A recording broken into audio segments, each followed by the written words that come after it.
Hare Krishna, Vrinda Gopika Mataji, please accept my humble obeisances. Srila Prabhupada ki jai, Guru and Varanga ki jai. Thank you so much, Mataji, for joining this mid-morning session and giving a beautiful association.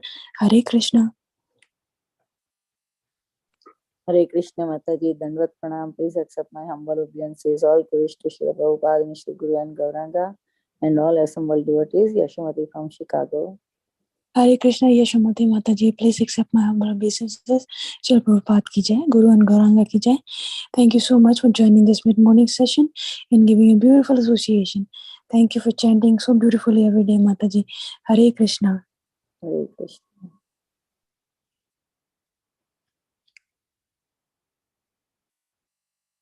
Hare Krishna Mataji, Dandavad Pranam. This is Sudevi from Virginia. Hare Krishna. Hare Krishna, Shri Sudevi. Please accept my humble obeisances. Srila Prabhupada ki jai, Guru and Gauranga ki jai. Thank you for joining every day and giving a beautiful association. Hare Krishna and chanting so beautifully. Pranam Sudevi Gopi. Hari Bol. Hare Krishna, Shivani Mataji, Dandavad Pranam, all glories to Srila Prabhupada. This is Vinita Gandharvika Devidasi from Texas. Hare Krishna. Hare Krishna, Vinita Gandharvika Mataji. Please accept my humble obeisances. Srila Prabhupada ki jai, Guru and Gauranga ki jai. Thank you so much for giving a beautiful association this morning and chanting so beautifully and doing all the seva. Hari Bol. Thank you. Hare Krishna.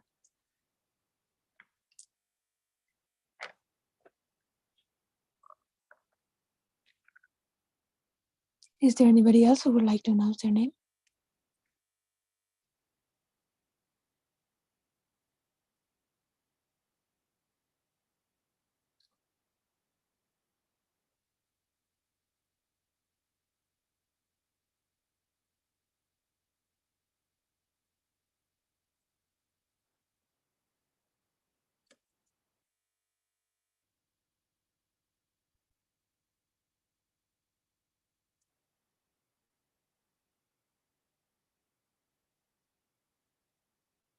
Ram Ram Ram Hare Hare Krishna Hare Krishna Krishna Hare Hare Ram Ram Ram Ram.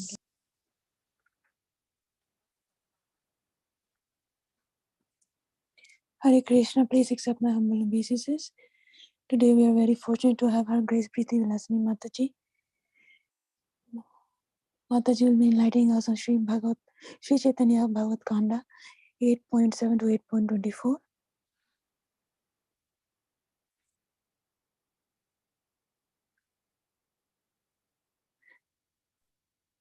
Hare Krishna, please accept my humble obeisances, Preethi Vilasini Mataji. Thank you so much for giving your valuable time and association this morning. We are all looking very forward to hearing from you. Sri Prabhupada ki jai, Guru and Gauranga ki jai. Please take over the call, Mataji. Hare Krishna. Hare Krishna, Shivani Mataji. I hope everyone can hear me. Yes, Mataji. Thank you so much, Shivani Mataji, for your kind welcoming. And thanks to all the devotees for chanting so beautifully. Thank you, Sudevi, for always being there on this chanting call and inspiring both young children and adults to chant nicely. Thank you so much. And thanks to all the volunteers and the coordinators for always facilitating the calls on the Hare Krishna. We'll be reading from Sri Chaitanya Bhagavata, and the verses for today will be from Khanda Chapter 8, verse 7 onwards. As always, we'll be covering a chunk of verses so that there's a continuity in the story. So before we start the section that is assigned for today, we'll have the prayers and then we'll go ahead. Om Ajnanatimirandhasya Jnananjana Chakshurunmilitam Yena Tasmai Shri Gurave Namaha. Nama Om Vishnupadaya Krishna Presthaya Bhutale Srimate Bhaktivedanta Swami Nitinamane. Namaste Saraswati Deve Gauravani Pracharini Nirvisesha Shunyavadi Paschayate Deshatarine. Jai Shri Krishna Chaitanya Prabhu Nityananda Shri Advaita Gadadhara Shri Vasandi Gaura Bhakta Vrinda. Hare Krishna, Krishna Krishna, Hare Hare, Hare Rama, Rama Rama, Hare Hare. Mukam karoti vachalam pangum langayati girim yat kripatamaham vande Shri Gurum Deenatarinam. Vanchakalpatarubhyascha kripa sindhubhya eva cha patitanam pavanebhyo Vaishnavebhyo namo namaha. My humble obeisances to all the Vaishnavas on the call. Please bless me so that I may say a few relevant words in this context. Hare Krishna. Ajanulambita bhujau kanakavadato sankirtanaikapitaro kamalayadakshau Vishwambharau dvijavarau yugadharmapalau Vande jagatpriyakarau karunaavatarau.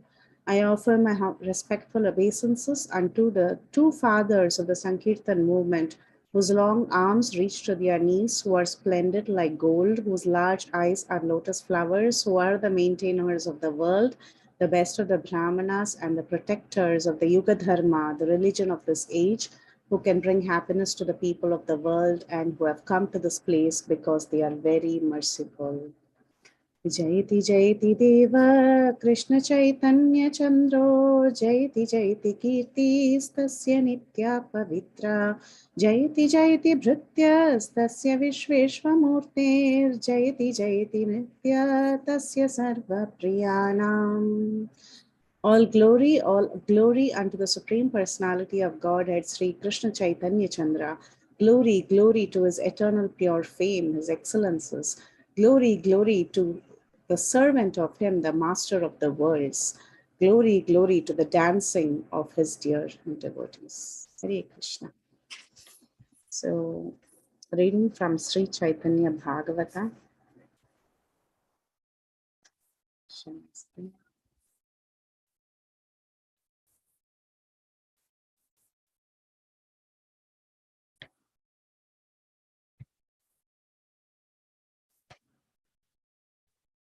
So this is Caitanya Bhagavata, Khanda Chapter 8, verse 7 onwards.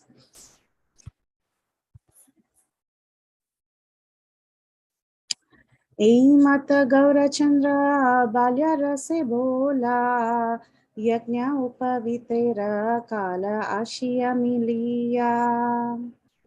As Gaurasundar remained fully absorbed in his childhood pastimes, the time came for his accepting the Brahmana creed, Yajnopavita. This is a point wherein Sri Chaitanya Mahaprabhu was growing up to be a young boy. He was very mischievous in his childhood pastimes, and we have seen a lot of mischief, what all he did, and then how he was stopped from studies at one point, and then he sat on rejected pots, and he argued, saying that if I don't study, how will I know things that have to be known? So there were a lot of very sweet pastimes in the previous chapter. And then we also saw how Vishwarup, who is the brother of Vishwambhara, who is Nimai, actually that Vishwarup, the brother, he took sannyas and he left home. So Mother Shachi and the Jagannath Mishra, they were very, very upset that the son that they had after so many miscarriages, previously Mother Shachi, she lost many children.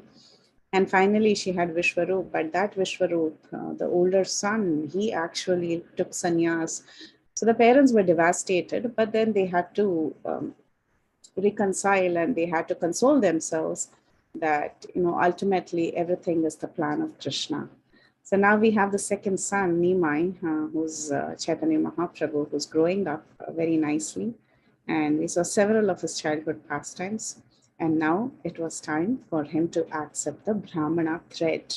Okay, being born in a Brahmana family, it is explained in Shastra that one must accept the Brahmana thread by the age of 8 years. So when the boy becomes around 8 years old, that is the ideal time for him to accept this Yajnopavita, undergo that purificatory rite and take up the brahmacharya, meaning take up a formal education, accept mantras and start education. So that is the purpose of accepting the Brahmana thread.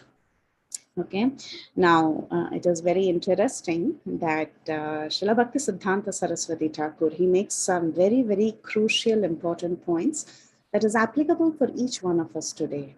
Okay, thanks to Srila Bhakti Siddhanta Saraswati Thakur and Srila Prabhupada, A.C. Bhaktivedanta Swami Srila Prabhupada, that today Brahmana thread is actually awarded to people who may not necessarily be from Brahmana families.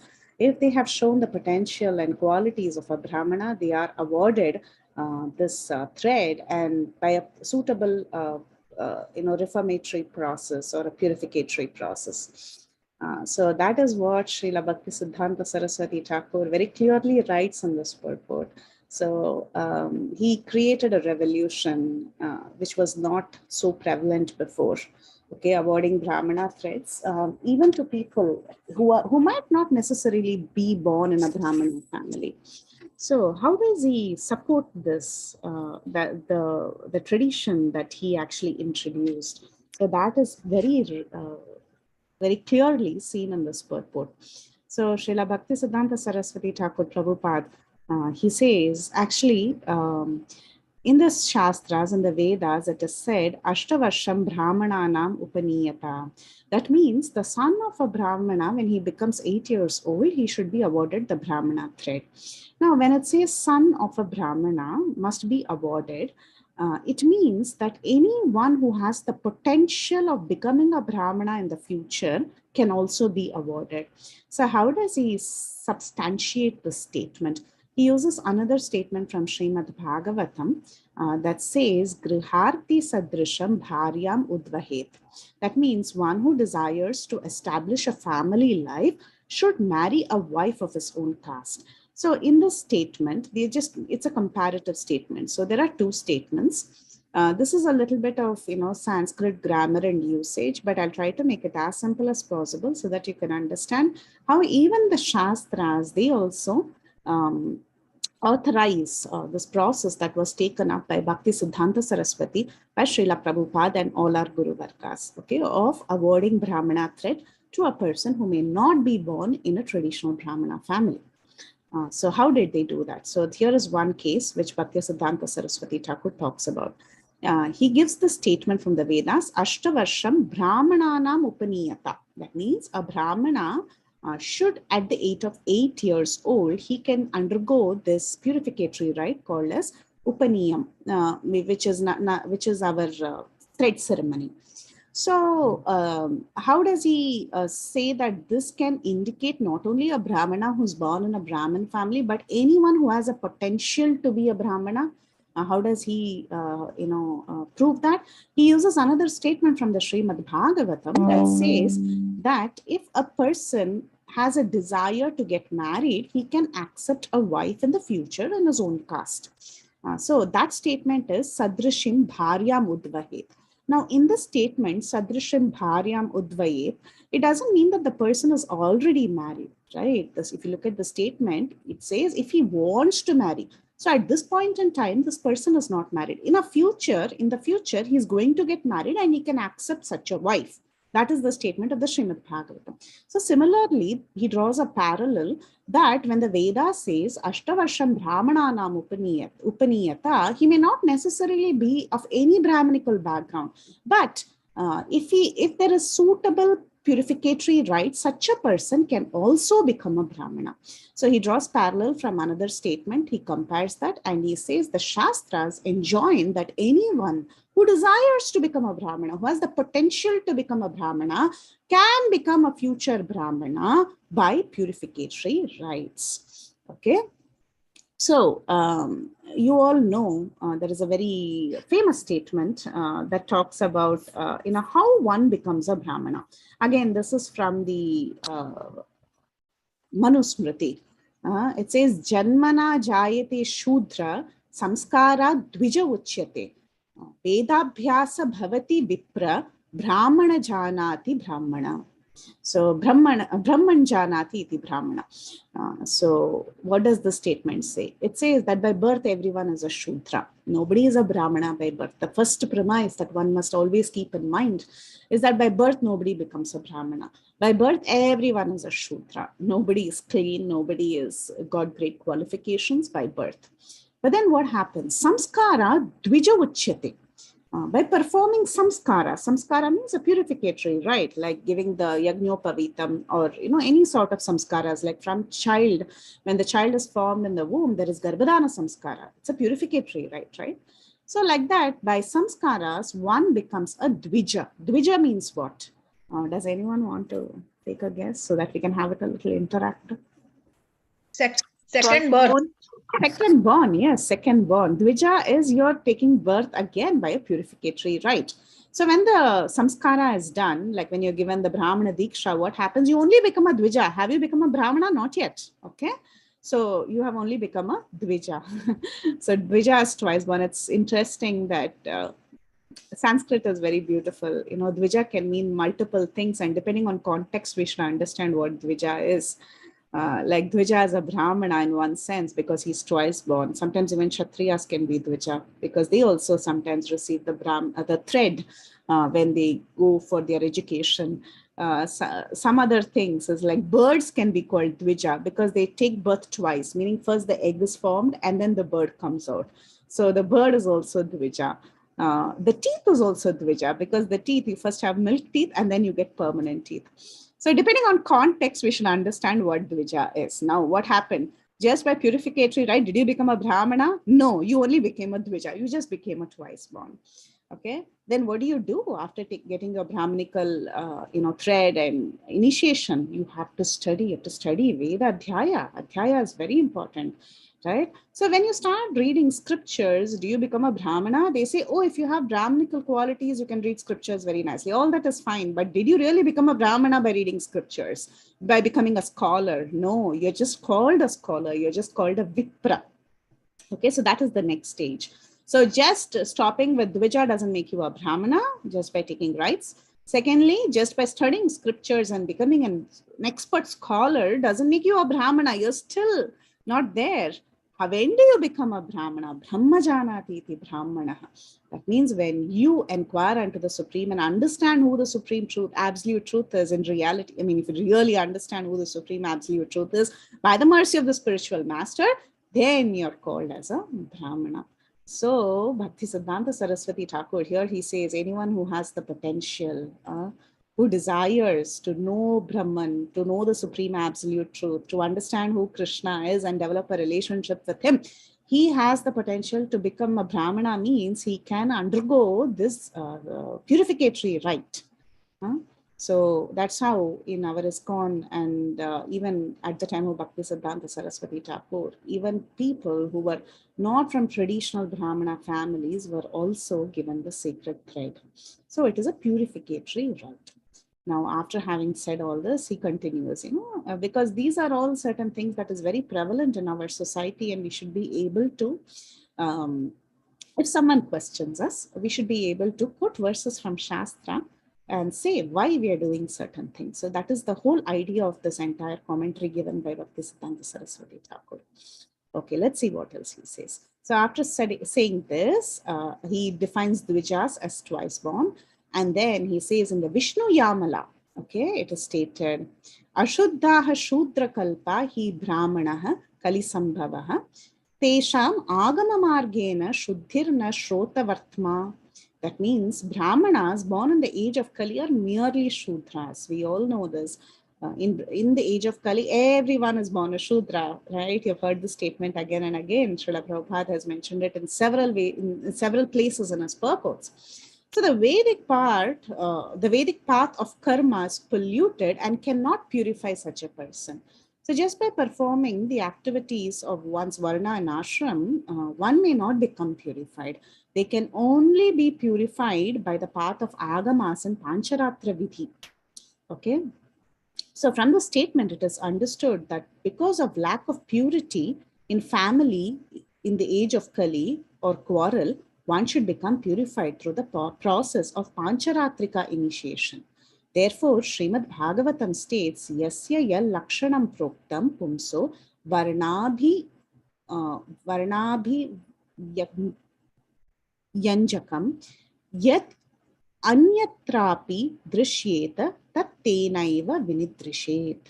That means if one shows the symptoms of being a Brahmana, Kshatriya, Vaishya, or a Shudra as described above, even if he has appeared in a different class, he should be accepted according to those symptoms of classification. So, Bhaktisiddhanta Saraswati Thakur now explains to us that one should accept Pancharatrika Vidhi or Pancharatrika initiation. So the initiation that we are given today is actually Pancharatrika initiation. So when you accept even Harinama Diksha also, you actually undergo the purificatory rites in the Pancharatrika Vidhi. That is, you're given a mantra, you're given a name, you're asked to wear tilak in different places, you're given kantimala. All of these are codes of Pancharatrika Vidhi. Okay, so he says by this process, that's why he introduced specifically Pancharatrika initiation, Bhaktisiddhanta Saraswati Thakur, so that because by this process, Shastra says that you can actually transcend, you can upgrade yourself, and even if you're not in a particular varna, born in a particular varna, still by the process of Pancharatrika Vidhi, you can actually progress and you can even become a Brahmana. Why? Because it completely depends on one's inclination. So even if one shows the symptoms of being a Brahmana and he's not born in a Brahmana family, by the process of Pancharatrika Vidhi, he can be promoted to really become a Brahmana. Okay, and one should accept what one is one's inclination is. Like, for example, you see the story of many of the characters in the Mahabharata have exhibited this.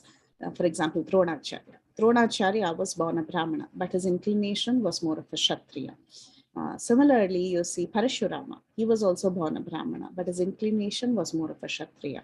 So what did they do? They did the job of a Kshatriya. So in society, they behaved like a Kshatriya, right? Ashwatthama, for that matter, he was also born a Brahmana, but how did he behave? He behaved like a Kshatriya. So depending on one's inclination, one should be allowed to continue his profession or continue his life in that way. So as Sridhara Swami in his commentary in this verse states, Yad yadi anyattara varnantare api drishyeta tad varnantaram tenaiva lakshana nimittenaiva varnena vinidrishet na tu jati nimitteneti antaha. If proper symptoms are seen in persons other than those born in Brahmanas, then such persons should be considered Brahmanas. They should not be considered according to their caste by birth. And this is directly from a verse in Mahabharata. And characters in Mahabharata have also shown this. So now, if a Brahmana can work like a Kshatriya and be considered to be like a Kshatriya, why can't a person who's not born in a Brahminical family be upgraded to the status of a Brahmana? Now consider Haridas Thakur. Haridas Thakur, he was not even within the four Varnas, right? He was actually outcast. But he exhibited qualities of a Brahmana. He was chanting the Hare Krishna Maha Mantra and he's known as Namacharya. So if one has shown the qualifications of becoming a Brahmana, he automatically adopts the profession of a Brahmana and he can be initiated through the process of Pancharatrika Vidhi to become a Brahmana. So let's see what else he says. Shudropi agama sampanno dvijo bhavati samskrita. A person born in a lower degraded caste can become qualified, well-versed Brahmana. So there is provision in Shastra. Na yonir napi samskaro, na shrutam na cha santaihi karanani dvijatvasya vrittam eva tu karanam.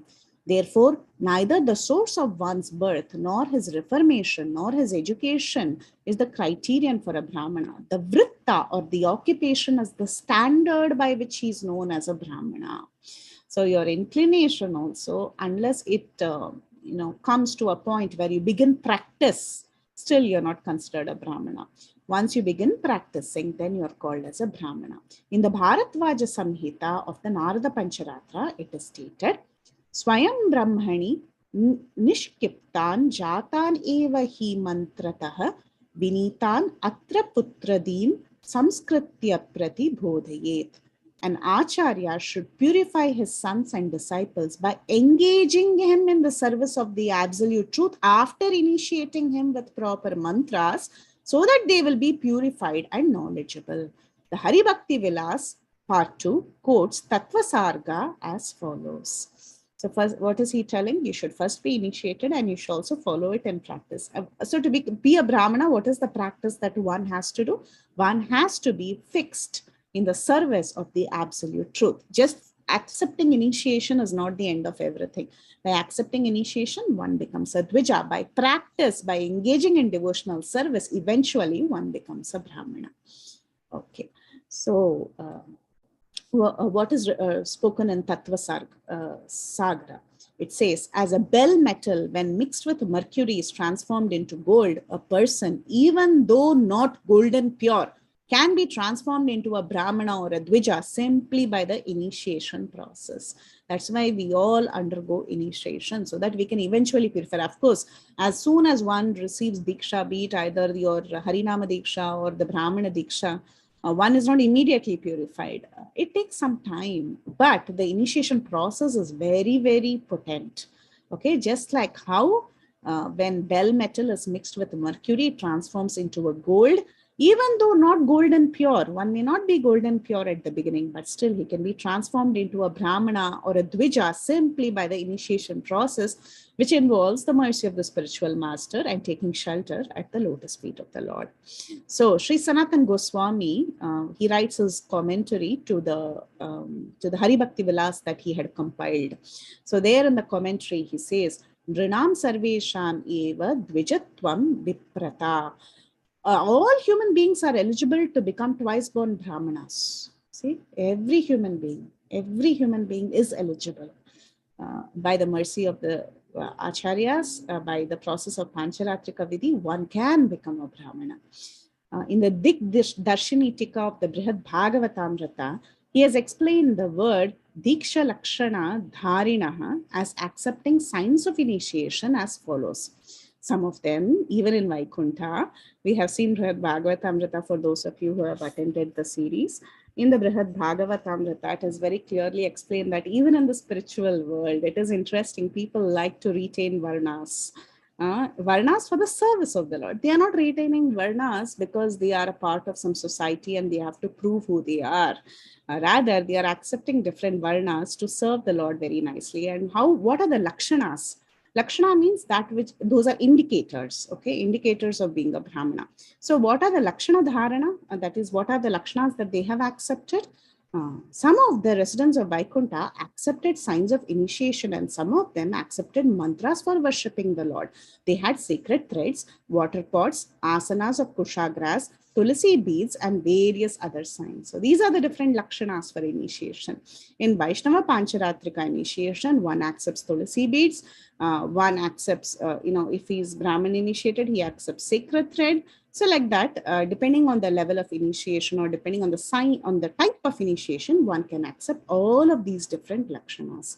Again, in the Brahma Samhita, Srila Jiva Goswami Prabhu, he has written, after being initiated in the chanting of the 18-syllable mantra, Lord Brahma became a Dvija.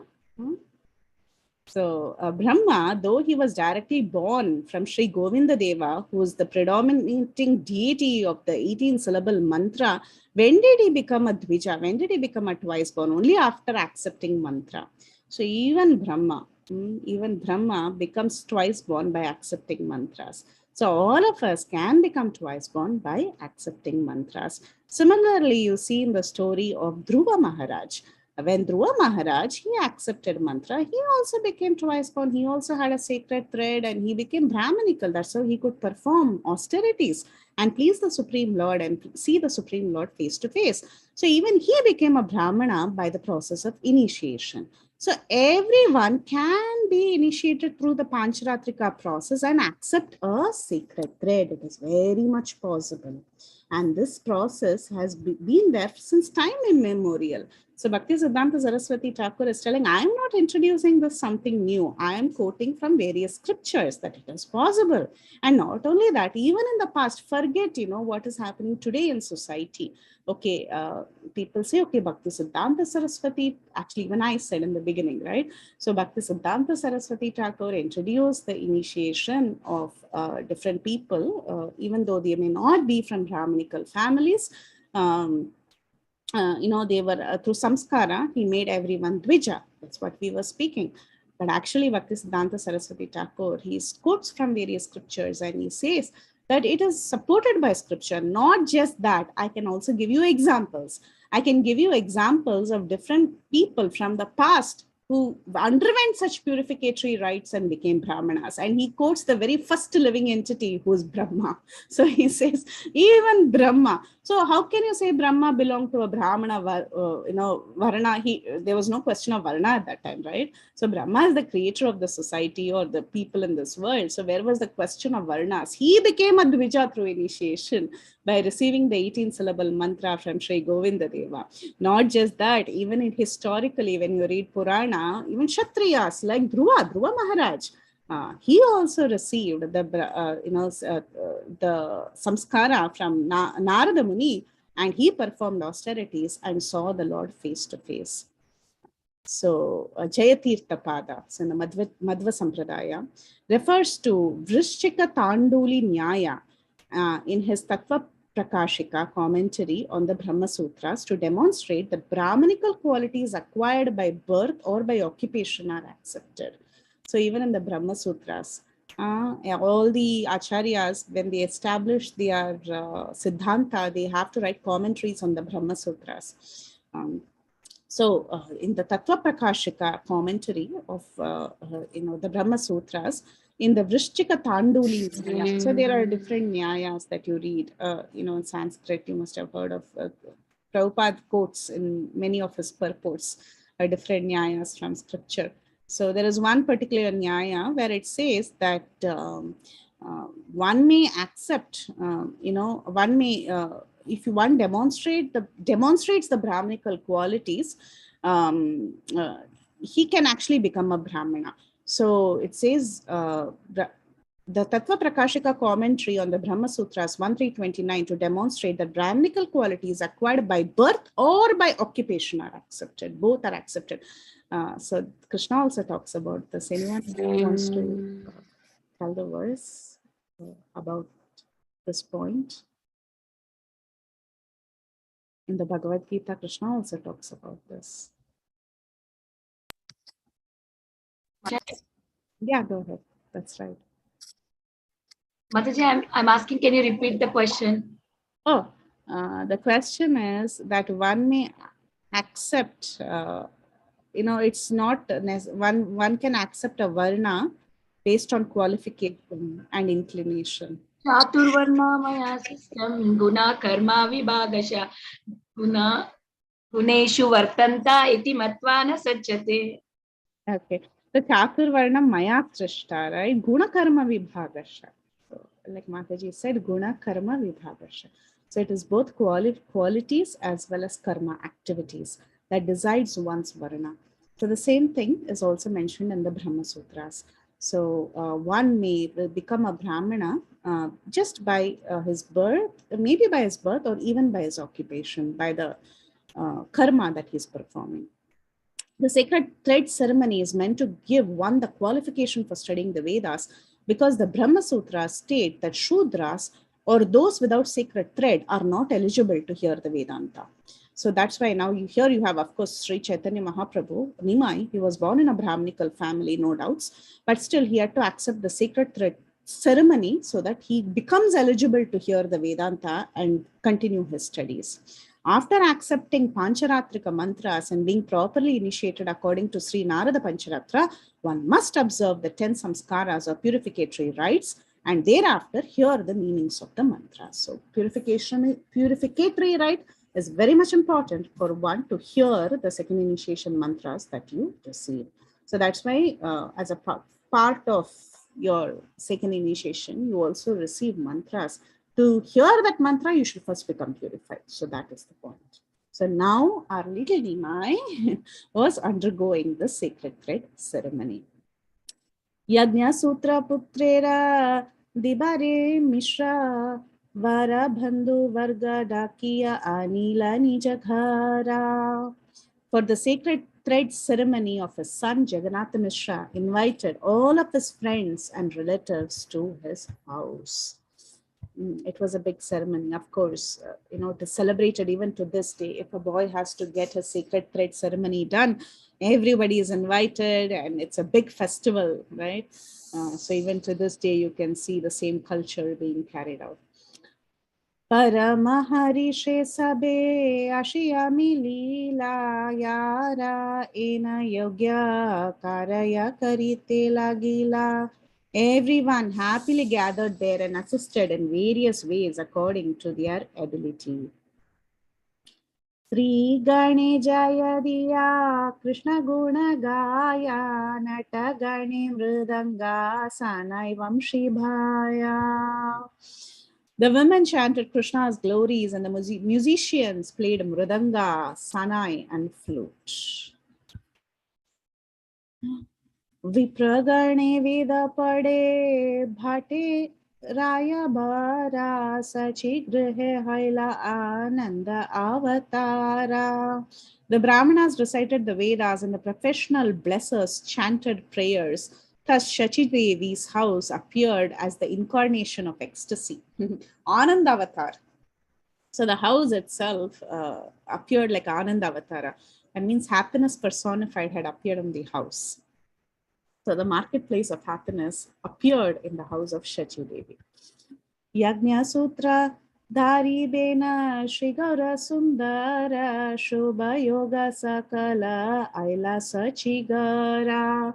So as Sri Gaura Sundar accepted the Brahmana thread, all auspicious planetary conjunctions fell on the house of Shachi. Obviously, it was a very sacred moment.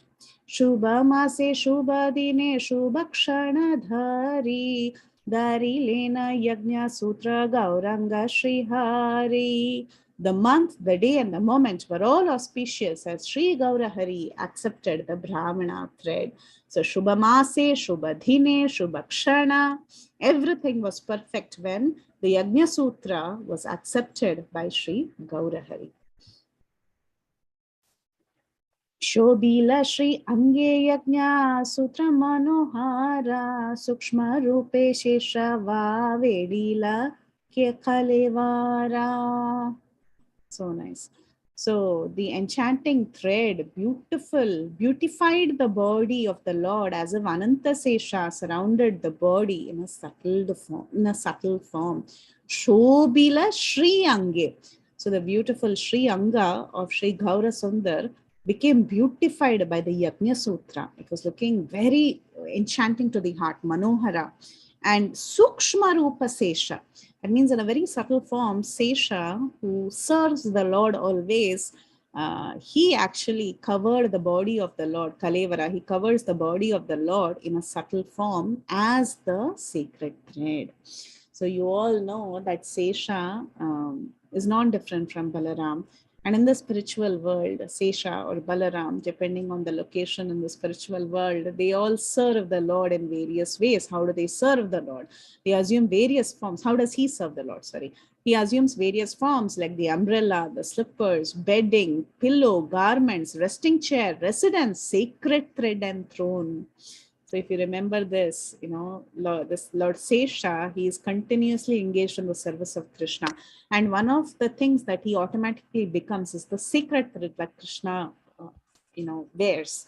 So here, obviously, Sri Gaura Sundar has incarnated. He's here in this world performing pastimes, and Ananta Sesh, he comes in a subtle form to serve the Lord as his sacred thread. So he covers the body of the Lord as the sacred thread in a sukshma rupa, in a subtle way.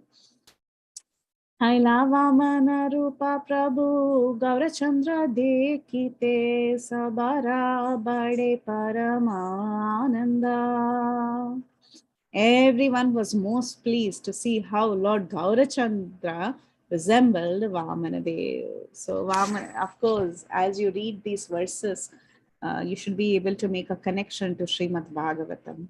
Srimad Bhagavatam describes in great detail about the acceptance of the sacred thread by Lord Vamanadev. Vamanadev, when he was like the same age, when he was a young boy, he accepts the sacred thread ceremony, and it is a big ceremony that is described in the Srimad Bhagavatam. In the Srimad Bhagavatam, in the 8th canto, from chapters 18 to 23, Vamanadev incarnation is described. So Vamanadev, you all know, he appears as the younger brother of Indra. So he's called as Upendra because he's the younger brother of Indra. And he was born from Kashyapa in the womb of Aditi. Aditi, she desired to have a son who would actually conquer the demons, and finally, by the performance of her austerities that she performed and the prayers that she did, finally Lord Vamana appeared in her womb. So he appeared in the form of a dwarf. Vamana means a dwarf actually. So he appears in the form of a dwarf and he accepts the sacred thread. So after accepting the sacred thread, he goes to the Ashwamedha sacrifice that is performed by Bali Maharaj, and he asks for 3 steps of land in charity. So very nicely, this 3 steps is analyzed by Srila Bhaktisiddhanta Saraswati Thakur. That we say, Kayena Vacha Manasendriyaiva. So there are 3 levels of service that we do. We do with the Kaya, with our gross material body. We do with our mind and with our speech. So Vamanadev, he begs these 3 steps of land, and he asks, in one sense, he asks us to surrender everything in the service of the Lord. And not only that, these 3 steps of land, they also describe the 3 levels of creation. The Bhuloka, Bhuvarloka, and the Loka beyond that. Sometimes it is described as the Vaikuntha Loka, and sometimes it is described as Swarga Loka, but it is basically the gross level of living, the gross, the subtle, and the level that is beyond the gross and the subtle. So that's how we understand the 3 steps of land that was begged by Sri Vamanadev. So this is the glory of Vamana incarnation, and there is this Srila Bhaktisiddhanta Saraswati Thakur. He writes this Rig Veda mantra. We also discussed this yesterday in our Ishopanishad class in Bhakti Sangha, that the Suras, they are constantly looking at the lotus feet of the Lord. And Purusha Suktam has this verse, Om Tad Vishnoho Paramam Padam Sada Pashyanti Surayaha Dviviva Chakshur Atatam. So it says that these devotees are constantly looking at the lotus feet of the Lord. So any person who desires purification is instructed to chant the Rig Veda mantra, Om Tad Vishnoho Paramam Padam Sada Pashyanti Surayaha Viviva Chakshur Atatam. Materialistic worshippers of the sun god, they are thinking Lord Vishnu to be the sun which rises and sets. And in that material conception, they worship the Lord in 3 Sandhya. But however, we should understand that the Lord is actually, he's not just, he's not rising and setting, and he's not limited to the rising and setting of the sun planet. He's beyond that. He's the Lord of all the 14 planetary systems. And sometimes that Supreme Lord, who's the controller of all the 14 planetary systems, he comes as Vamanadev and he just begs 3 steps of land. He has a very small form and he just begs 3 steps of land. But one should not think that the Lord is just limited to the Bhu, Bhuvar and Swargalokas. No, the Lord is beyond that. And when he says 3 steps of land, it's not that he's just asking for 3 steps of land. We should understand that we have to surrender ourselves at different levels, at the subtle level, at the gross level, and the level beyond that. So these are some reflections of, that is described by Srila Bhaktisiddhanta Saraswati Thakur in relation to Vamanadev's incarnation. So Gaurachandra, he resembled this Vamanadev. So Gaurachandra is actually very simple, he just asks us to chant Hare Krishna and exhibit our surrender. For Vamanadev also asked 3 steps of land, but Gaurachandra, he doesn't even ask for that. It is very, very simple to please Gaurachandra. just chant Hare Krishna Maha Mantra. He came to inaugurate the Sankirtan Yajna. So all that we have to do is just chant, just perform Sankirtan, and our Gaurachandra becomes extremely happy. If you read these chapters of the Vamana incarnation, there is a great description of how Vamana actually accepts this sacred thread. And at that time, there are beautiful descriptions of who all visited Vamana and how this sacred thread ceremony actually happened in the Srimad Bhagavatam. It is very similar to that. That is the point that is being made here. So when Gaurachandra accepted the sacred thread, whatever was happening in his house, in the house of Shachimata, was very similar to what was happening in the house of Aditi Devi when her little child Vamana accepted the sacred thread. Apurva Brahmanya Teja Dheki Sarva Ghane Narajnana Ara Keha Nahi Kare Mane. On seeing his wonderful Brahmana effulgence, no one considered him an ordinary child. Of course, even when everyone saw Vamana Dev appearing in the sacrificial arena of Bali Maharaj, everyone could understand that he is something very special. Everyone gets up and they're like, even Bali Maharaj, he's actually, his eyes are fixed on the Brahma Tejas that was shown by Vamana Dev. For an elaboration on the word Brahmanya Teja, one should refer to the Srimad Bhagavatam 8.18.18. And for the explanation of the second line, one should refer to the Srimad Bhagavatam 8.18.22. So both these verses, they talk about the same scene, okay? How when Vamana Dev appeared, the effulgence was lighting up the entire place. And no one considered him an ordinary child. Everyone could understand, everyone was discussing, oh, who is he? Is he some demigod who has come here? Or, who's this person? He looks so resplendent. So same way, similar way, our little Gaurachandra was also looking. Hate danda khande juli Sri Gaura Sundara Bhiksha kare Prabhu Sarva Sevakara Graha. Then, with a stick in his hand and a bag on his shoulder, Sri Gaura Sundara went to beg alms at the houses of his devotees. Again, the same thing happened with Vaman Dev. So after Vaman Dev accepts this, the sacred thread, he has to ask for Diksha. Even now, today's world, when you see the ceremony that is happening in anyone's house at the age of 8 or 9, or these days 7 itself, I think some people do, but whatever. So if you go and attend the ceremony, you would see that that little boy, he would receive the mantra from his guru or his father, depending on the situation and the culture. So after he receives this mantra, he's asked to go and take Diksha. And anyone knows who gives the first Diksha to the boy? Anyone wants to take a guess? The parents? Yeah, the mother. Yeah, the mother is supposed to give the first Diksha. And you know who gave the first Diksha to Vaman Dev? Yeah, according to Bhagavatam. What is this word? Diksha? What is that word? Diksha. Diksha means alms. They have to collect alms, and who gives the first morsel of food or some Diksha, basically. Aditi Mataji? Huh? Is it Aditi Mataji?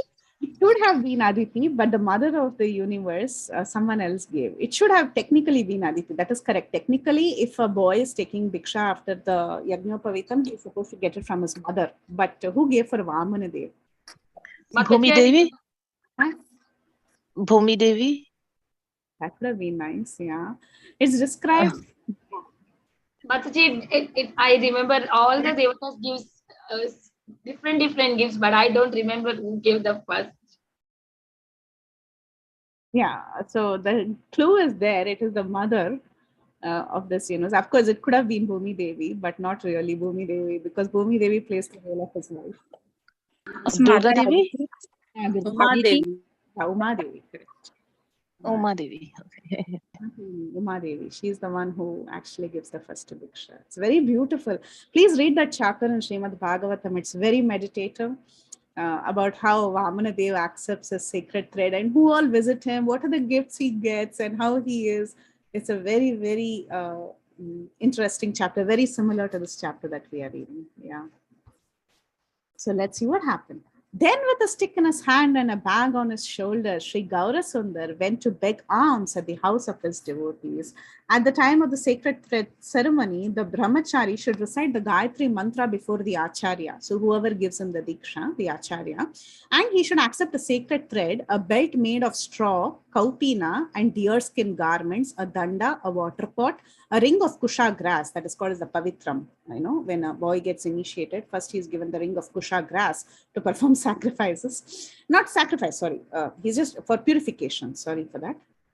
He attains the ring for purification, an umbrella, prayer beads, and a container bag for begging alms. So this is tradition. Even now, if you see a little boy who's getting initiated, he would have all of this. Being decorated in this way, he should beg alms from his mothers, right? So these are the mothers who should actually give him alms. So mother gets the first right to give diksha to the child.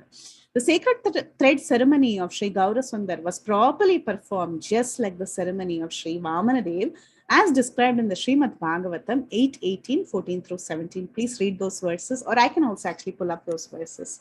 It's very, very beautiful. So we'll just pull up those verses, spend a little time, though we don't have much time. We'll still spend a little time on that. 8.18, 14 through 17. Let's see.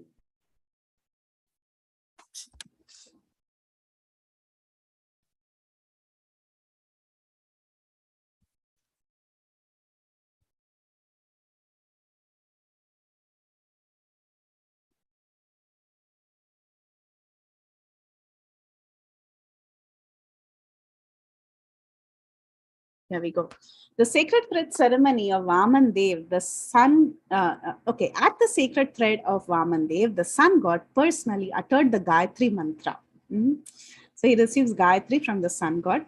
Brihaspati offered the sacred thread and Kashyapa offered the straw belt. So we are saying what all are the different lakshanas, right? So he gets a sacred thread, he gets a straw belt, what else? Mother Earth gave him deer skin to cover his lower part of the body. And the demigod of the moon, who's the king of the forest, gave him a Brahmadanda, the rod of a brahmachari. His mother Aditi gave him a cloth for underwear, and the deity presiding over the heavenly kingdom offered him an umbrella. O king, Lord Brahma offered the water pot to the inexhaustible supreme personality of Godhead, and the 7 sages offered him kusha grass, and Mother Saraswati gave him a string of rudraksha beads. When Vamanadev thus began, when Vamandev had thus been given the sacred thread, Kuvera, the king of the Yakshas, gave him a pot for begging alms. So the pot was given by Kuvera, okay? He's the Lord of all wealth. And Mother Bhagavati, the wife of Lord Shiva, and the most chaste mother of the entire universe, gave him his first alms. Having thus been welcomed by everyone, Lord Vamanadev, the best of the brahmacharis, exhibited his Brahman effulgence. Thus, he surpassed the beauty of the entire assembly, which was filled with great saintly Brahmanas. This is what Bhaktisiddhanta Saraswati was talking about. It is very similar to this verse. So when Gaurasundar was, having all these different lakshanas of a brahmachari, of getting initiated, at that time, he was looking like Vamanadev, the best of the brahmacharis, who had exhibited his Brahman effulgence. After Lord Sri Vamanadev set a sacrificial fire, he offered worship and performed a fire sacrifice on the sacrificial field. When the Lord heard that Bali Maharaj was performing Ashwamedha sacrifices under the patronage of Brahmanas belonging to the Bhrigu dynasty, the Supreme Lord, who is full in every respect, proceeded there to show his mercy to Bali Maharaj. By his weight, he pushed down the earth with every step. So these are beautiful verses. Definitely please read them. They are very meditative, very similar to that which we are seeing now. Okay. So let's proceed with the story of Gaurasundar. Yara yata shakti bhiksha sabe santoshe prabhura julite diya nari ganaha se. Everyone gave in satisfaction according to their ability. All the women smiled as they put their arms in the Lord's bag. Dvija patni rupadari brahmani rudrani yatapati vrata muni vargena grihini. The chaste wives of Brahma, Shiva and various great sages all took the form of Brahmana's wives because they went there to give Diksha. The word Brahmani refers to the goddess Saraswati and the word Rudrani refers to goddess Parvati. The words Muni Grihini refers to the sages' wives like Aditi, Anasuya, Arundhati, and Devahuti. So all of them came to the house of Gaurasundar to get, to get his darshan as well as give him the diksha. Shri Vamana Rupa Prabhura Dikiya Santoshe Sabai Julite Bhiksha Diya Diya Hase. They felt great satisfaction seeing young Vishwambhara's Vamana form and they smiled as they placed alms in the Lord's bag. Prabhu Karena Shri Vamana Rupa Lila Jivera Udhara Lagi Sakala Kela. The Lord also enjoyed his Vaman pastimes, which were enacted for the deliverance of the conditioned soul.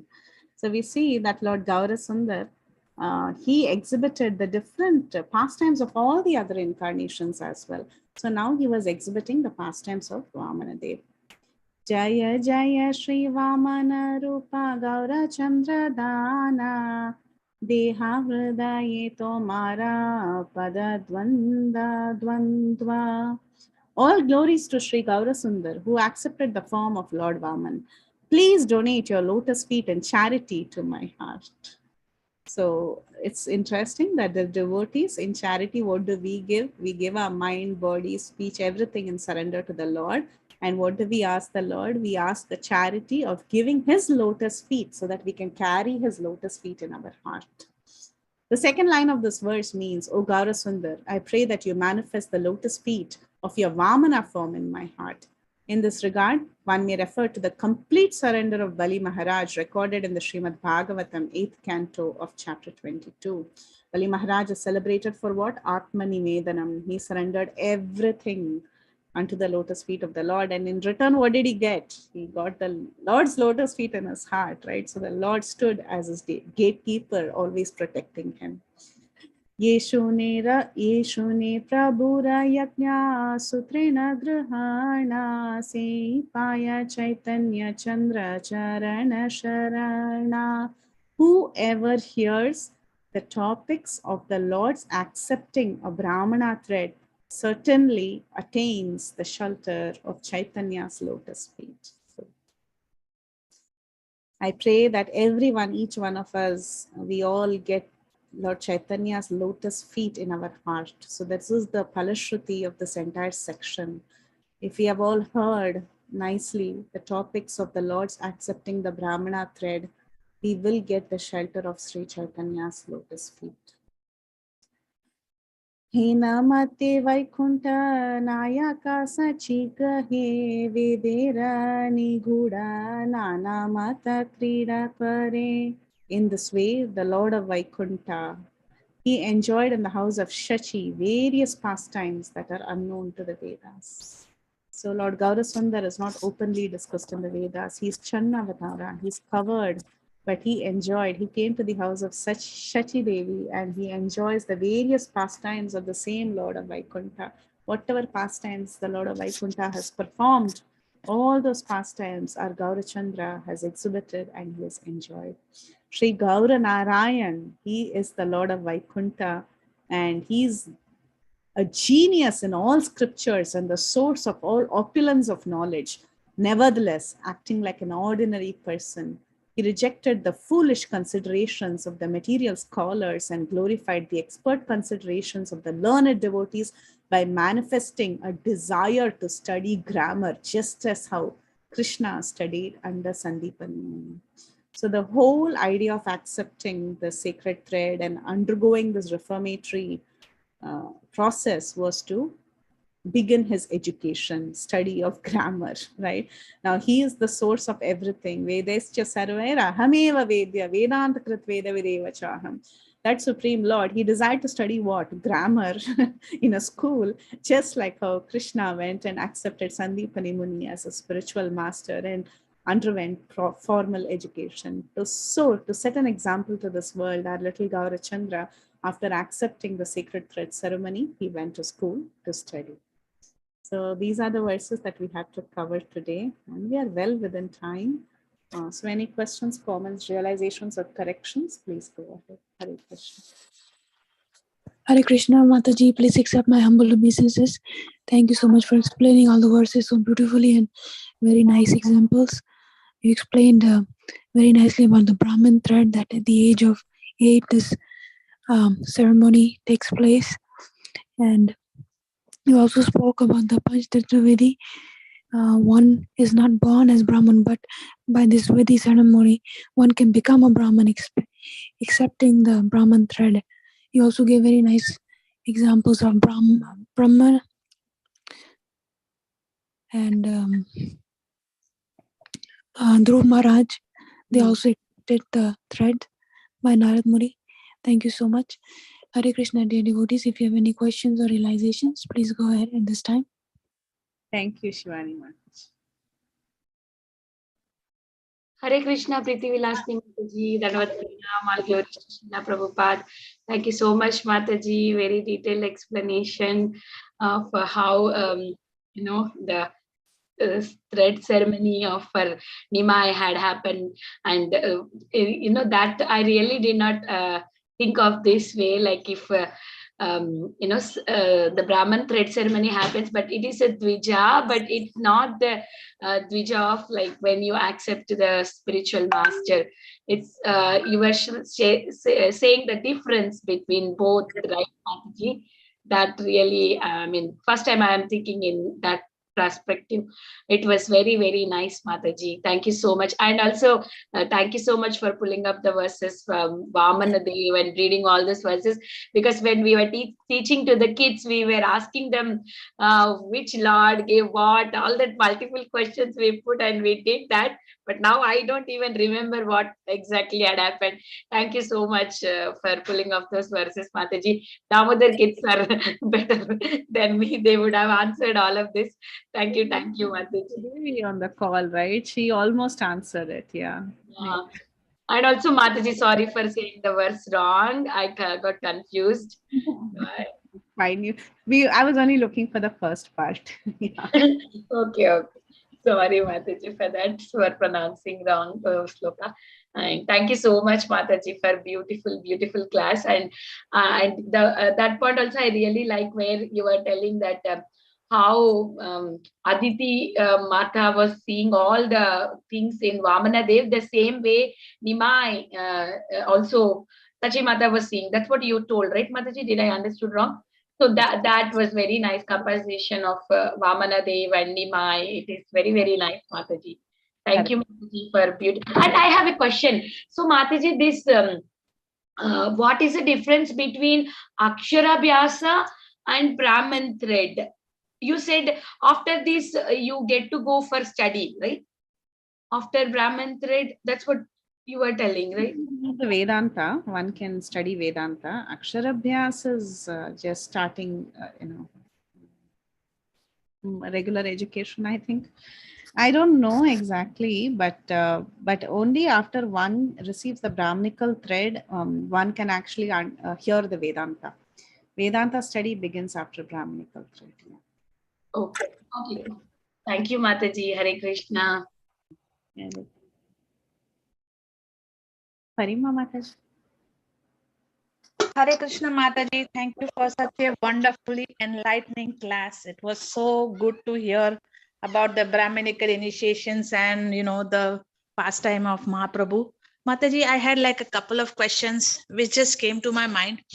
What is, according to the Vedas, women are never given the Upanayana or purificatory processes, and what purificatory processes are there for women? Otherwise, are they then qualified for initiation? So that is my first question. And my second question is, that this purification and everything is on the level of the body. That is what I am assuming. And we are not this body, we are this soul. And there have been many Chandalas who have been very great Vaishnavas and devotees without undergoing this purificatory processes because they were not falling into the four varnas. So if you can throw light on these things, Mataji. We'll take one question at a time. The first thing is about women, right? So traditionally, were women given the Brahmana Diksha? Why not? That is the first thing. Mataji, I cannot hear you. It's very, the voice is very not clear. Okay, is it better now? Yes, now it's Okay. So I remember there is one verse of it's there in the Srimad Bhagavatam. I need to fish out that verse. There is one verse of girls. Okay, we belong to in the sixth canto or the third canto during the creation. Either it should be during the creation that is discussed in Swayambhuva Manvantara or the creation that is discussed in Chakshush Manvantara. So let's see which one it was. I think it should be Swayambhuva Manvantara. Anyway, so I'll find out that verse and I'll send that verse hopefully today as soon as I find the verse to on the group or on the WhatsApp. So we have a reference. Yes, women, meaning women were generally, so this is how I would answer this question. So there are two things here. One is to hear the Vedanta means in those days, this Brahmanical initiation was done so that one can be an initiated Brahmana to perform certain Brahmanical activities, which is not relevant in today's world, first thing. Like, for example, they would go to the Veda Patashala, they would recite certain mantras, Vaidika mantras, that must be recited in a certain way, in a certain pitch. If you relate to the story of Vritrasura, you know that there was a problem with the recital of the word Indra Shatru. And that's how Vritrasura was actually created. First, he wanted someone to kill Indra. The performance of the sacrifice was so that a personality would come out of the fire who would kill Indra. But because the Indra Shatru, you know, like there is a pitch that you have to do it in. So because of the pitch problem, which was not chanted properly, the person who came from the fire got killed by Indra, right? So you know the story. So which means Vaidika Bhasha is different from, first of all, we should understand Vaidika is different from Sanskrit, okay? So the Sanskrit that we are reading today is not really Vaidika. Vaidika has many rules. When they chant mantras, it has to be done in a proper meter, in a proper pitch, in a proper circumstance. And these things can be performed by men. Okay. So in those days, when they accepted Brahmanical thread and when they went for this kind of education, they were taught the Vaidika mantras and they were supposed to chant these mantras. So technically, women were not doing it because there was no result coming. You will not get a result out of it. You know, you have a different body, a different voice, a different pitch. You do not chant these mantras in that particular way. Okay, first thing. Men were doing that job and therefore they were given the Brahmanical thread. Now, having said that, okay, that is one part of the answer. The second part of the answer is that, so that means were women not allowed to perform any, education relating to their getting out of this material world, or, you know, they should not get any transcendental education? Answer is no. Because even in traditional, in the Srimad Bhagavatam, there is a verse that talks about a set of girls, right? I think this was from it should be from the third canto, if I'm not wrong, from the divisions of creation. Somewhere from there, we should be able to find this verse. There were these set of girls who came and they perfected their life, they performed austerities and they went back to Godhead. Okay, So they studied the Shastra and they went back to Godhead. That's how it is written. So were women rejected? They were not allowed to get access? No, not necessarily. But there were certain roles that were not played by women, chanting certain mantras. These were not played by women. Because as I told you, the voice, the pitch, so many intricacies are there in, in these mantras.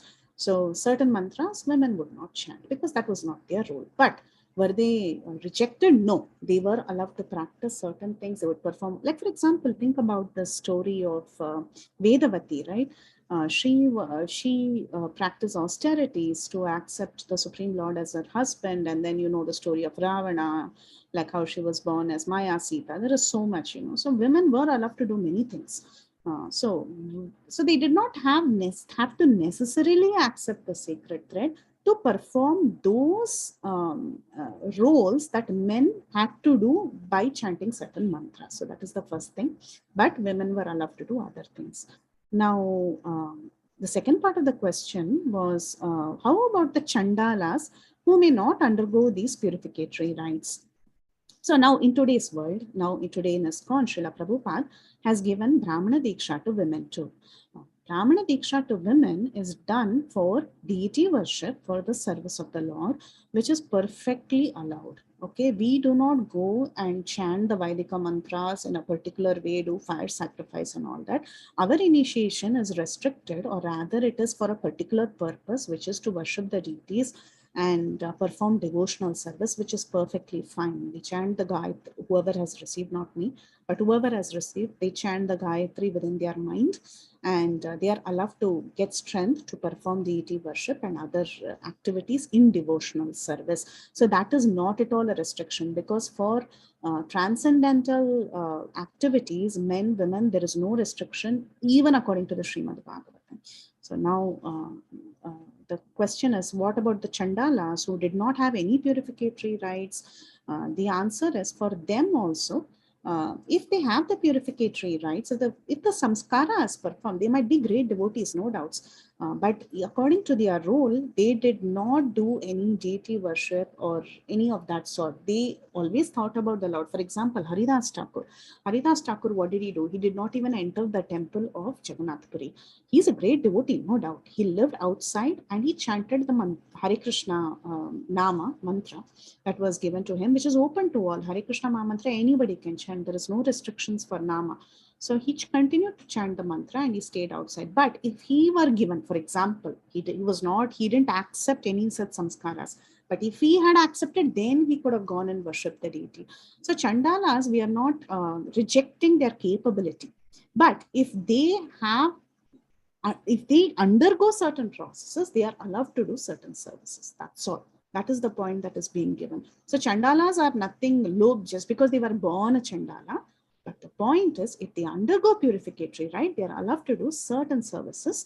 That is done only after an initiation process is given. But they can still do many things like chanting Hare Krishna mantra. Anybody can chant the Hare Krishna mantra. Did that help, Mataji? Yes, Mataji, to a great extent, but there is one follow-up that the thing is, no Chandalas were given any purificatory process, even if they were capable. That is something that, at least I have not come across any one example, Mataji, just in case. Of course, in today's world, so many of us, right? In today's world, time, place, circumstance. This rules a lot. This is a lot of there was a lot of emphasis on time, place, and circumstance. I can tell you, like, for example, even 1,000 years ago, like you mentioned, 1,000 years ago, one was Vaishnava Krishna, one thing became a Vaishnava, but he was not good to Krishna. Mataji, your voice is breaking, Mataji. Your voice. Sorry. Is it better now? Yes, now it. So even 1,000 years ago, one would undergo Pancharatrika Vidhi to become a Vaishnava, but he might not be getting certain mantras that a Brahmana would get. Okay. So this is even Ramanuja Sampradaya. If you see, if a person is born a Vaishya, by birth only, I'm telling you, born a Vaishya or something, or if he's born a Kshatriya or a Shudra, he is allowed to become a Vaishnava by Pancharatrika Vidhi. but he was not allowed to undergo the purification rites of a Brahmana. Okay. Okay, so why? Because the tradition was that if you were born in a Brahmana family, people worship and undergo the Brahmanical purification was higher. So the society was geared in such a way that based on birth, you get certain things. But to become a Vaishnava, they never restricted anyone based on birth. Ratrika Vidhi was given to everybody. Even now, Sri Vaishnavas, if you go and see, because I'm giving the example of Sri Vaishnavas because we are going to trace back 1,000 years ago what happened in society. That's why I'm giving this example. Even now, Sri Vaishnavas will give the Panchamatrika initiation to anybody, even to animals.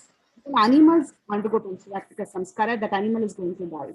They are allowed to get into Vaikuntha. But Brahmanical mantras are still given only to people who are generally born in a Brahmanical family and who have the potential to actually be a Brahmin.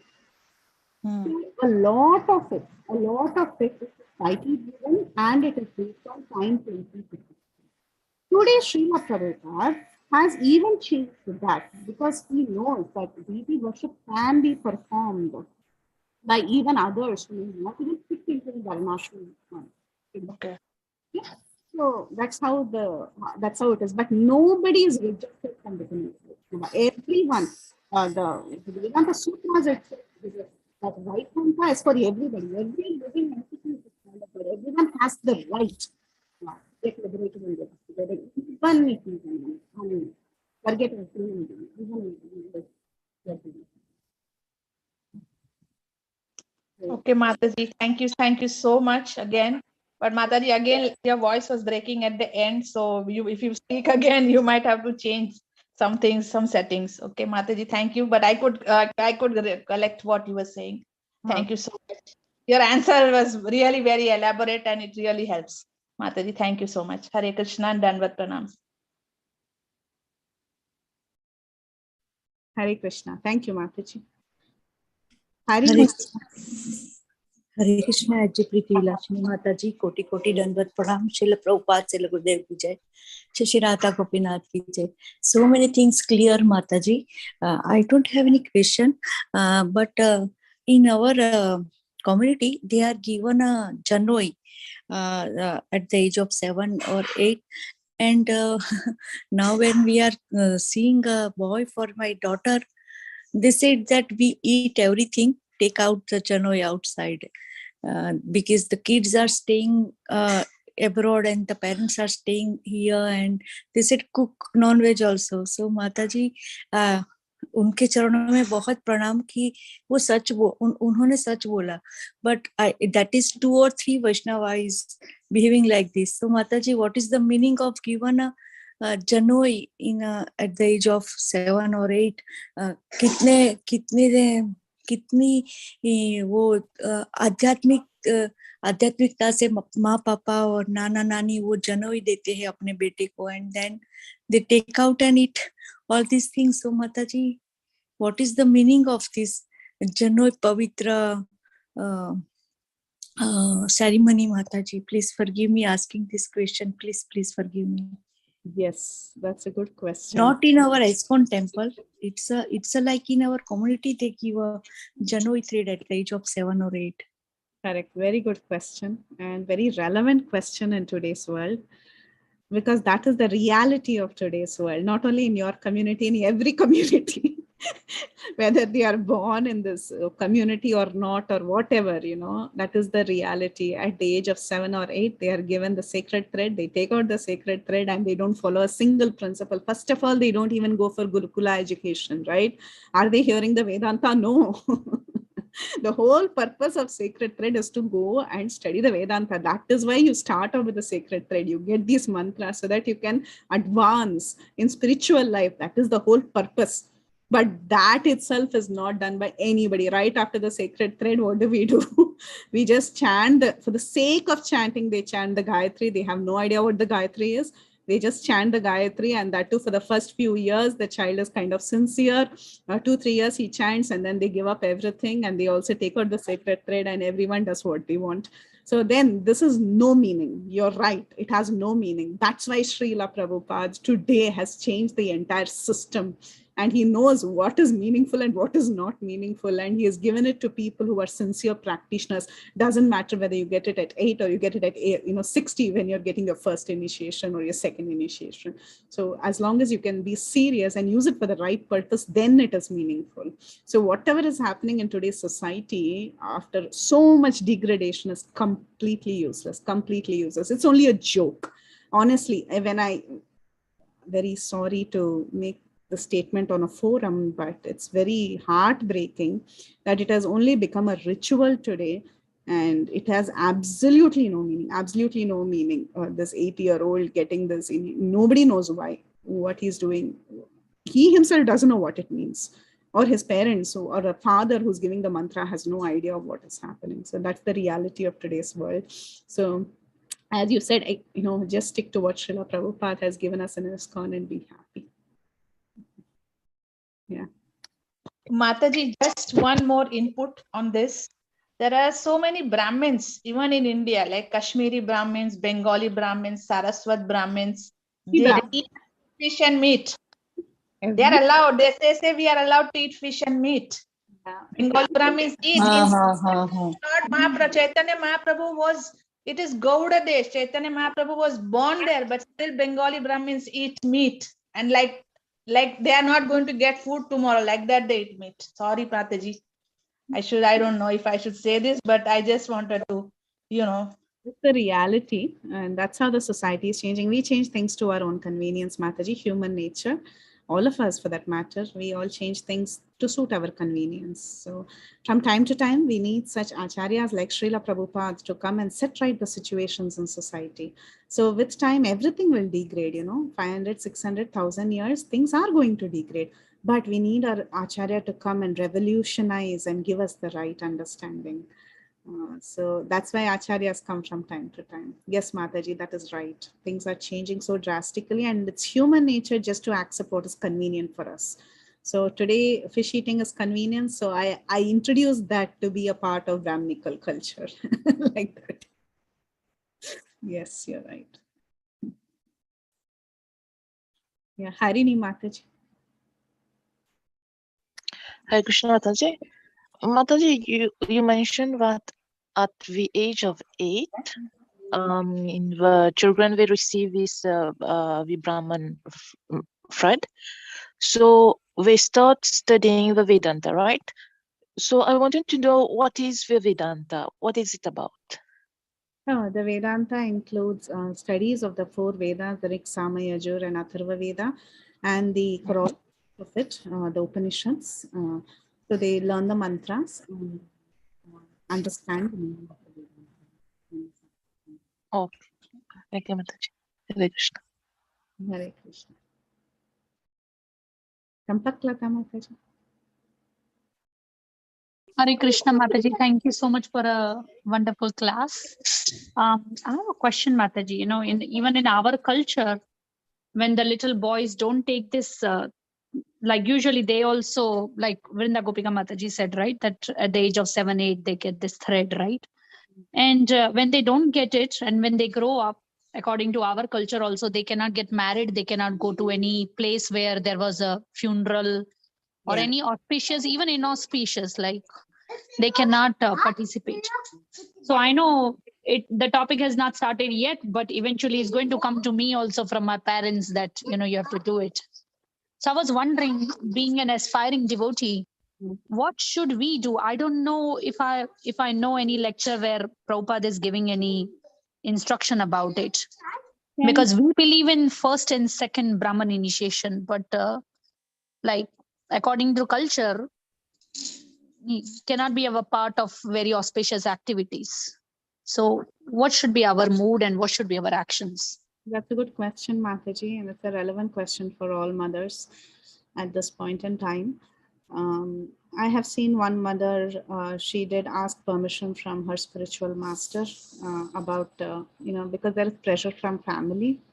and one has to undergo the sacred thread ceremony, for one's child, for one's boy when he is, at a particular age, and as you said, family pressure and so many other things. Like one cannot even get married without it, right? Like even in our culture, some boys who have not had the sacred thread ceremony, they get it before marriage, one day before marriage, if they have not. Same with us, Mataji.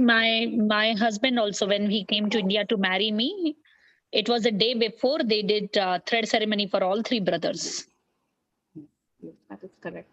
So if it is not done at a young age, it has to be done before any auspicious, like, one enters a grahastha ashram. So it is extremely important. I understand from a cultural standpoint and from family standpoint, these things are important. It would be best to consult with, of course, if your spiritual master is not around, you can still consult from other spiritual masters. Like I know one Mataji, she consulted from His Holiness Jep Swami Maharaj. She took permission and he was like, fine, it's okay. You can go ahead. You can go ahead and get it done. If you look at our Goswamis also, most of them had some family guru who actually gave them the Brahmana Diksha, most of them. So it's okay. It's still okay. Just get a consultation from your spiritual master or someone who's equal to your spiritual master. I wouldn't say just go and ask anybody and everybody. Definitely ask someone who's equal to your spiritual master. If it's okay, and mostly they would say it's okay, and just go ahead with it. But then later, when the child has attained a certain age where he's able to chant Mahamantra nicely, he's getting his 16 rounds done, and he's able to get his first initiation, he can always get his Brahmana Diksha again. That's not a problem.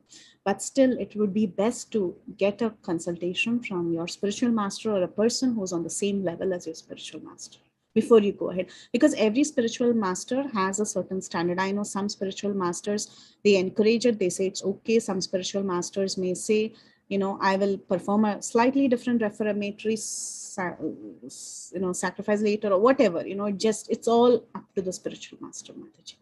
So that would be the suggestion, because I've seen some people undergo this problem. So Okay.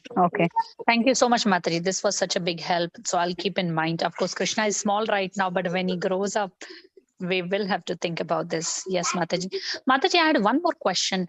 Being an aspiring devotee, for us, how important it is to take a Brahman initiation? Like at the same time, I always wonder what is the role of Gayatri in our life. Like those who are Brahman initiated, they chant 3 times Gayatri. So Gayatri acts as a catalyst to perform your devotional processes nicely. Just chanting Hare Krishna Mahamantra surely takes you back to Godhead, but Gayatri is like a catalyst, and it gives you strength to perform deity worship and other Brahmanical services. So that's why Gayatri is important.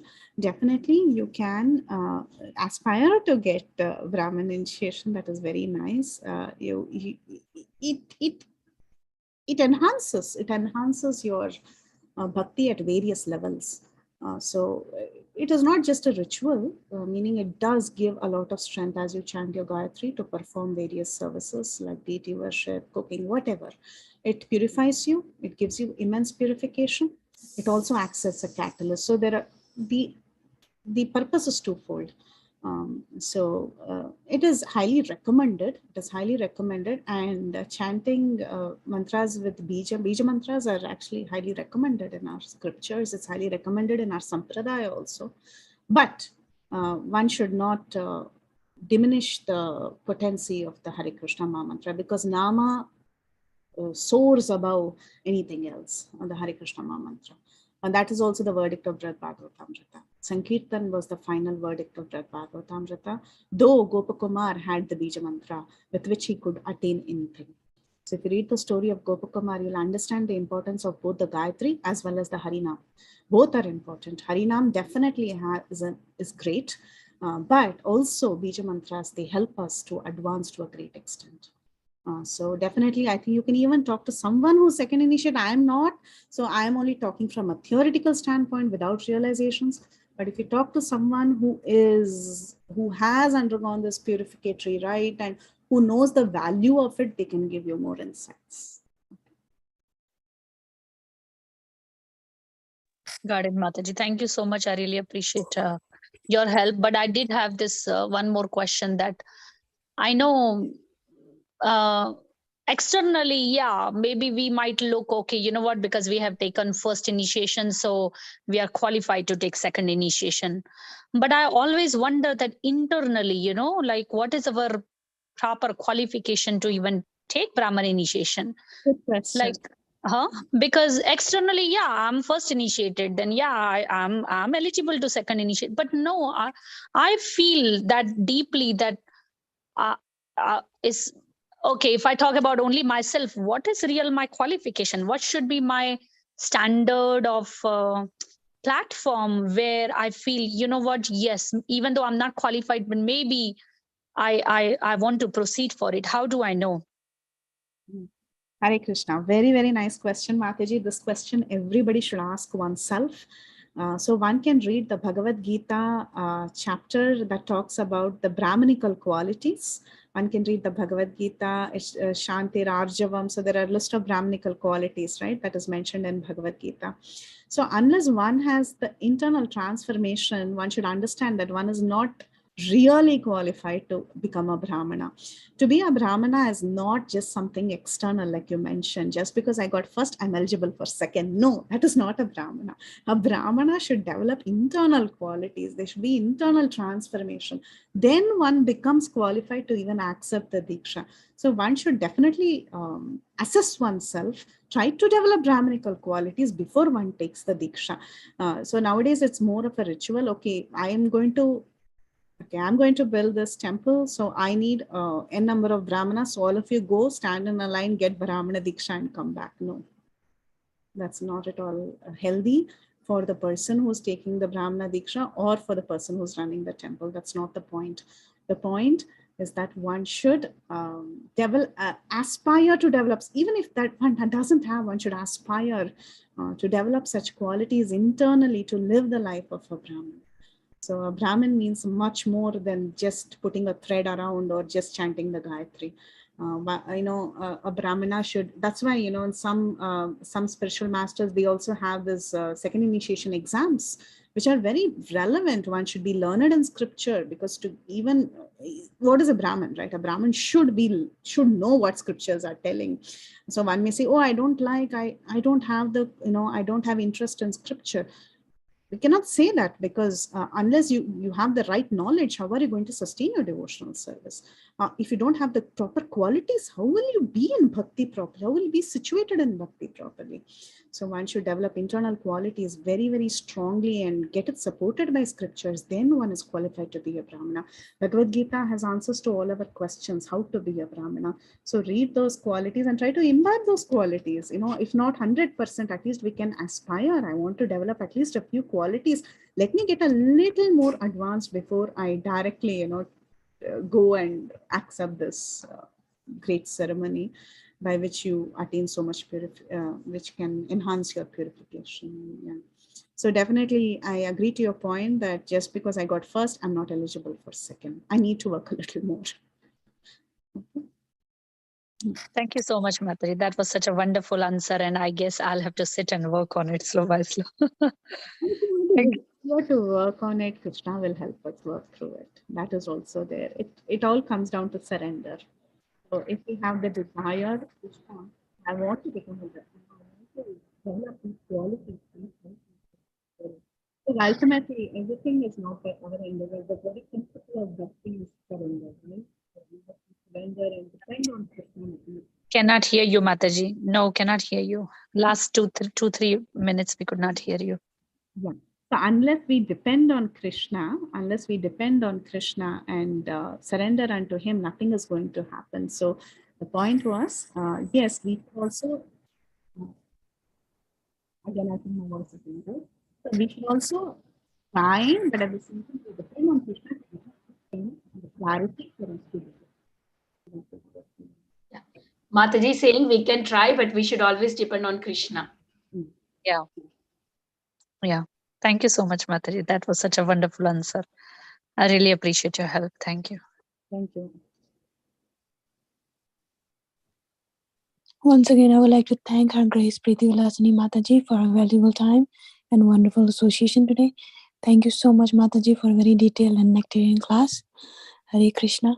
Dear devotees, if there are no more questions or realizations, with the permission of Her Grace Preethi Vilasini Mataji and all the simple devotees, I would like to close the call. Vancha kalpatarubhyascha kripa sindhu evacha patitanam pavanebhyo vaishnavibhyo namo namah. Anant Vaishnavind ki jai, Namacharya Haridas Thakur ji ki jai, Srila Prabhupada ki jai, Sri Chaitanya Bhagavata class ki jai, Her Grace Preethi Vilasini Mataji ki jai. Jai. Thank you, Jai. Mataji. Hare Krishna. Very, very nice question and answer. Hari Hare Bol. Krishna, Dandvat Pranam, So Mataji. deep and for understanding is very deep, very nice. Thank you everyone for joining today's class, and we'll meet tomorrow. Mataji, again, your voice is not coming. I think you're just saying thank you. Thank you from our side too, Mataji. Hari Bol.